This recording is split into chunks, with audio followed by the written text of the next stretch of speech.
priests of Shaylin say that when Dubrawl went into the void, an alien entity entered into his body, driving his essence deep within his own mind, and twisted what was left of him.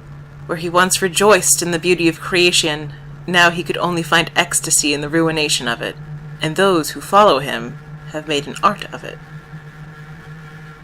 The most sacred duty of Lord Midnight's followers is to bring suffering to the world, starting with their own person. Though what brings each devotee to seek out the Prince of Pain is unique, most are either sadists, who enjoy perfecting the art of torture, or masochists, who wish to be the canvas on which a masterpiece is wrought. Still, these are not the only ones Zon-Kuthon watches over. He is present at each moment of pain, whether it be one of his worshippers' careful devotions, or merely a prisoner whose pain is the only reminder that he yet lives. Each petty cruelty, each purposeful denial of comfort, each lash of the whip, Lord Midnight watches them all, and rejoices. It is no surprise that there are not many places upon Golarion where the devotions of the Kuthites are openly welcome. Though plenty practice in the Hold of Belkzen, or Cheliax, or even deep in the snows of Irisen, all of these sects remain secret and hidden. His temples are basements and caves, kept sparse and with implements disguised as farm tools, lest some nosy adventurer stumble upon them, and his shrines are made quickly and discreetly in places where violence and pain have taken place. In nations where the institute of slavery remains is where his cults thrive. There is, of course, one country in which Zon-Kuthon's worship is not only encouraged, but mandatory. Nidal. Here is where his church has taken root, its hierarchy based purely upon physical prowess and endurance. Within his clergy, those who wish to challenge another, whether for personal or professional gain, must engage in acts of self-inflicted injury. The winner is proclaimed when another will not, or cannot, perform the required obeisance. It is considered the greatest honor to be subjected to the ritual known as the joy-making, where all flesh deemed non-vital to survival is stripped away, leaving the subject to experience the ecstasy of endless pain.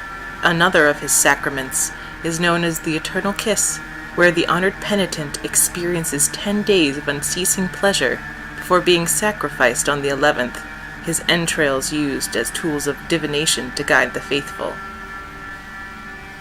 Among the Kuthite Church of Nidal, there is no higher moral authority than the umbral court of Panjolet, though they care little for the petty squabbles of the devotees within the church, and only for furthering Zon-Kuthon's vile agenda. The largest churches lay in the cities of Nisroch and Panjolet, and the majority of the clergy within them are clerics, whose mastery in the art of inflicting and enduring pain decides their status. A true priest can keep a victim alive for days, using the gifts given unto them by Lord Midnight to heal critical wounds and prevent sepsis, while preserving the ecstasy of pain. Among the highest-ranked clerics are those who have, through their talents, turned a paladin to their cause. Many a worshipper of lower rank has tried to break these holy champions, despite the low chance of victory, to gain the high respect those practitioners are given. Paladins among Zon-Kuthon's followers are rare, as most holy warriors are graced with a divine spark that encourages them to martyr themselves, rather than turn to the dark pleasures of the Kuthites. Those that do, however, cling to their new idol, sinking deep into a twisted devotion towards their torturer and their god. Most fallen paladins become preoccupied with what is known as their dark lineage, the specifics of their fall from grace. The interest manifests itself differently in every paladin. Some care most for what god they once worshipped, while others identify more strongly with their order. Some even find companionship with those who were driven to fall by the same priest. The more similarities one's dark lineage shares with another, the deeper the bond between unholy champions. Though there is no animosity between lineages, in conflict, most will choose to side with those whose lineage is closest to their own. Rarest among Zon-Kuthon's devoted are the Shadow Callers, the masters of the Nidalese art of shadow casting. Few are chosen to join their order, and even fewer survive the brutal training within Duskhall. But those that emerge from its horrors are stronger, more focused, and impervious to pain. Those chosen for such an auspicious calling are most often from the villages in Uskwood, the dense forest which surrounds Nidal's capital of Panjolet. What makes these children particularly sought after by the Order is unknown, for few are welcome within the wood itself, though they do not turn away the shadow callers when they come. All children of a certain age must stare into the mirrors known as night glass, and those who see shadows and are not yet consumed by them are taken by the penitents for training.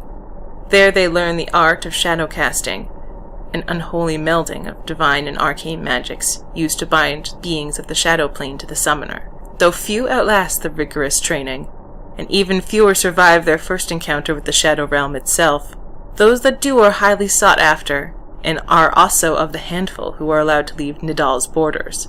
Some, even, are sent abroad to Cheliax to serve the Infernal Empire in their Midnight Guard. Thanks everyone for watching. If you like the music that played in the background of this video, please check out Yithian Prophecy. Link is also in the description.